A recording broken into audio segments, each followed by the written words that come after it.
Alors maintenant, le reste, c'est quoi? C'est zone de texte avec un bouton. Je vais créer ici. Donc, c'est là. Je vais créer message. OK? Virgule. Ceci, c'est une méthode que je vais la déclarer en bas. C'est fait. Qu'est-ce qu'elle va me retourner? Elle va me retourner, on peut dire que c'est une ligne. Alors, on peut dire row.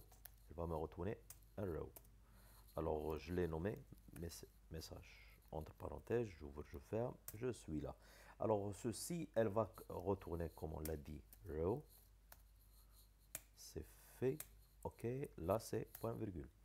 Alors ici, on va faire appel à deux fonctions, que ce soit le fait de dessiner ceci, puis après le bouton que j'ai spécifié. Mais sachant que qu'on va diviser tous les deux, c'est-à-dire les deux contrôles, ils vont diviser le row. Alors si vous voulez, bien sûr, directement children. Alors pour diviser, qu'est-ce qu'on va faire? On va faire appel à quelque chose qui se nomme expanded. Ceci, qu'est-ce qu'il va faire? Il va cadrer le texte pour qu'il prenne tout l'espace restant. OK? Alors, à l'intérieur, j'aurai cette possibilité d'ajouter encore une autre fois les enfants. Donc ça, ce sont les enfants. Child, expanded. Je commence par le texte. Je commence par ce texte-là. Ça, c'est une fonction que je vais changer, la couleur et tout. Ou pourquoi je vais les établir sous forme de méthode? Vous pouvez prendre cette méthode et l'utiliser dans un autre projet où c'est ainsi, c'est réutilisable. Alors, je vais dire texte form. OK, texte form. Entre parenthèses. Virgule. Ça, c'est la première méthode. Ou là, puis après, si vous voulez, bien sûr, le reste, il sera dans une autre méthode que je vais la nommer text button. OK, entre parenthèses, virgule. Alors pour nous, je vais commenter ceci tout à l'heure pour la programmer après. OK, je descends un peu en bas et on va commencer par ceci. Je vais créer text form. OK, donc comment peut-on établir ceci? Sachant qu'elle va me retourner un texte form, donc texte form field. La voici, de ce type-là. De ce type-là. Si vous voulez, il m'a proposé ceci, ça va être pour nous mieux de choisir le même. Alors je vais choisir la même nomenclature. Entre parenthèses, et je descends. Qu'est-ce qu'il va faire? Alors, premièrement, il va me retourner la même chose. Donc, il va me retourner text form field. Point virgule, pour ne pas l'oublier. Et à l'intérieur, nous allons commencer par. euh, on va faire de la décoration. Premièrement, c'est le style. Comme vous le voyez, le style, il est noir. Donc, je commence par le style. Le style, il est noir. Donc, je vais dire text style, où il va recevoir quoi? Color. Color, c'est un colors.black. C'est fait. Virgule. Ça, c'est grosso modo concernant ceci. Puis après, qu'est-ce qu'on va faire? On va faire un petit peu de quoi? De modification à l'intérieur. Que ça soit là. Pardon. Donc ici, j'ai fait une petite faute. Ça, c'est l'écriture de ce texte. Alors, ça va être un white. Ici, c'est le white. Ça, c'est son écriture. Puis après, qu'est-ce qu'on va établir? On va établir le fait d'insérer, de remplir à l'intérieur en black, en noir. Donc, on va faire appel à la décoration. C'est decoration. Donc, decoration. Ceci, il va faire appel à input decoration. Voici input decoration. Entre parenthèses, et on commence. ceci. Decoration à l'intérieur, on va dire que c'est coloré en noir, donc fill color black.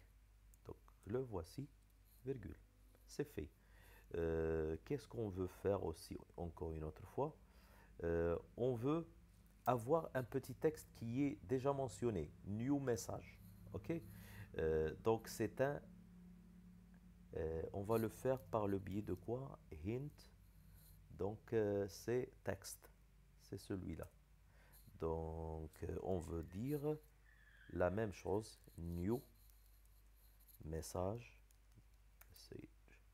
où j'ai établi 3 points, je crois. Oui, c'est fait. C'est réglé.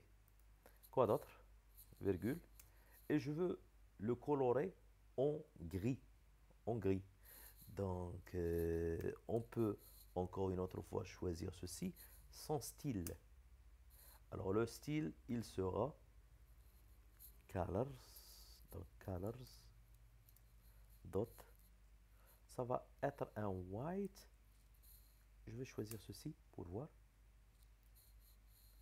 Alors, c'est... Ah, j'ai oublié un truc, là. Entre parenthèses. Ici, il doit avoir un style. Donc, text style. C'est réglé. Regardez maintenant comment ça marche. Ah, ok. Donc, quelque chose... Ah, oui, oui, je comprends. Ici, c'est color. C'est puisque j'ai pas bien écrit dans un premier temps. Donc, c'est ça. C'est réglé. Regardez ce qu'il va nous donner. Est-ce qu'on l'a appelé ou pas encore? Donc, on l'a appelé, oui. Alors ici, je vais faire un const. Il m'a chargé le const. Là, qu'est-ce qu'on a? Aussi un const. On va voir si l'ensemble, ça marche. Donc, le white, je vais juste vérifier ceci. On n'a pas encore établi le border. Donc, le border, il va être après le message. Donc, ici. Donc, je vais lui dire un border. Le voici. Donc, il va être choisi comme ça. Donc, outline, input, border. Je commence par d'arrondir le cadre si vous voulez. Alors, pour l'arrondir, arrondir, ça veut dire pour ne pas avoir un cadre direct comme ça. Donc, c'est border. Quelque chose qui cloche ici. Pardon. Donc, là, il y en a quelque chose qui cloche. Ouais. Ça, c'est virgule. Et là, on peut faire ce qu'on voulait établir. C'est radius, donc de la même façon que tout à l'heure. Et on choisira border, border radius. C'est fait. Il doit être circulaire, donc circulaire. Je vais dire, par exemple, 20. C'est fait. Quelque chose qui ne marche pas, donc. Ah, le const que j'ai ajouté, il ne devait pas être. C'est réglé. Donc, ce const que je viens d'ajouter, il a fait une faute. Vous voyez? Donc, maintenant, je dois juste vérifier les couleurs et tout. Ah, ok. Donc, je devais ajouter ici un field de true pour qu'il soit lisible pour nous. Alors, donc, c'est fait. C'est ok. Alors, il n'était pas visible. Donc, si vous faites false, ou par défaut c'est false, alors tout ce qu'on vient d'établir, c'est réglé.